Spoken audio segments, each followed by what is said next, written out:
Il existe des affaires qui nourrissent euh, la main mais affament le cœur. Des gains qui élargissent le compte et rétrécissent la âme. Le croyant lucide ne mesure pas sa réussite à ce qu'il accumule, mais à ce qu'Allah accepte. Car tout commerce n'est pas neutre. Certains attirent la baraka, d'autres l'éteignent en silence. Allah a établi une loi invisible et immuable. En vérité, c'est dans le rappel d'Allah que les cœurs trouvent la quiétude. Coran, Ar-Ra'd 13, 28. Toute activité qui détourne durablement du dhikr assèche le cœur, même si elle paraît prospère. La paix intérieure n'est pas un luxe, c'est un indicateur spirituel. Le prophète Mohammed, que la paix et le salut d'Allah soient sur lui, a redéfini la vraie force. Le fort n'est pas celui qui terrasse les gens, mais celui qui se maîtrise lorsqu'il est en colère. Sahih al-Bukhari, numéro 6114, Sahih Muslim, numéro 2609. Alors, interroge-toi avec sincérité. As-tu dompté ton ego ou est-ce lui qui dirige tes choix? Un revenu bâti sur l'impulsion nourrit le nafs, jamais la foi. Celui qui laisse ses désirs négocier à sa place finit par vendre son cœur pour un profit éphémère.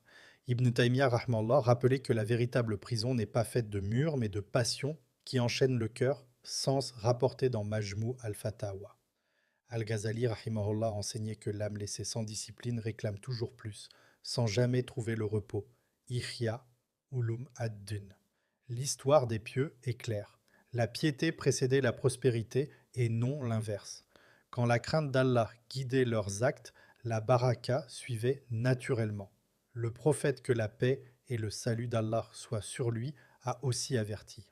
Celui qui croit en Allah et au jour dernier, qu'il dise du bien ou qu'il se taise. Sahih al-Bukhari, numéro 6018. Que restera-t-il alors de tes paroles, de tes contrats et de tes pratiques lorsque tu te tiendras devant Allah? Seront-ils un poids ou une lumière? Ibn al-Qayyim rahimahullah disait que le cœur vit par le rappel d'Allah comme le poisson vit par l'eau. Al-Wabil as-Sayyib. Sans dhikr, même l'abondance devient suffocante. Et Allah a scellé la promesse. Quiconque place sa confiance en Allah, il lui suffira. Coran, At-Talaq 65.3. La suffisance n'est pas dans ce que tu possèdes, mais dans celui sur qui tu t'appuies. Si Allah t'appelait aujourd'hui, que trouverait-il dans ton cœur? Un commerce bâti sur la dunya ou une soumission sincère tournée vers l'akira?